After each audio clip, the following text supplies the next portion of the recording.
आज देश पालुछि 79तम स्वाधीनता दिवस। केवल देश नुह सारा राज्य में एहाकू खूब धूमधाम रे पालन करा जाउछि। तेबे एही स्वाधीनता दिवस अवसर में रायरंगपुर क्रिकेट क्लब पक्षरु रायरंगपुर हॉस्पिटल कॉन्फ्रेंस हॉल रे मेगा ब्लड डोनेशन कैंप अनुष्ठित हो जाइछि। क्लब रो समस्त सदस्य दीर्घ वर्ष हेबो एहाकू आयोजन करुथिबा बेले अनेक रोगी उपकृत होउछन्ति। तबे भॉइस ऑफ ओडिशा लाइव रो मुख्य मध्य एथिरे अंशग्रहण करी रक्तदान करथिले एवं समस्त व्यक्ति रक्तदान करिबा पई आगको आसीबा पई प्रोत्साहन मध्य करथिले।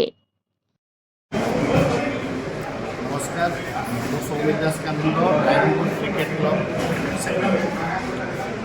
आमर अगस्ट 15 उपलक्षे प्रत्येक वर्ष रक्तदान शिविर कर रायरंगपुर तो आरेंज कर विगत 3-4 वर्ष हम आमर ये प्रयास जारी रही आमर ये आरसीसी परिवार धीरे धीरे बहुत लोक जोड़ी होती प्रत्येक वर्ष गोटे खुशी कथा प्रत्येक वर्ष आम सहित जो मैंने फास्ट डोनर से आम सहित बहुत मात्रा जोड़ी तेणु समस्त धन्यवाद देवाई चाहिए।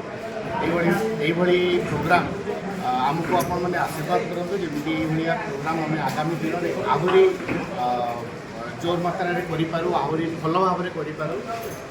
यही सब सदस्य मैंने प्राय तो फास्ट डोनर अच्छे कहार बयस हम न समस्ते रक्तदान समस्त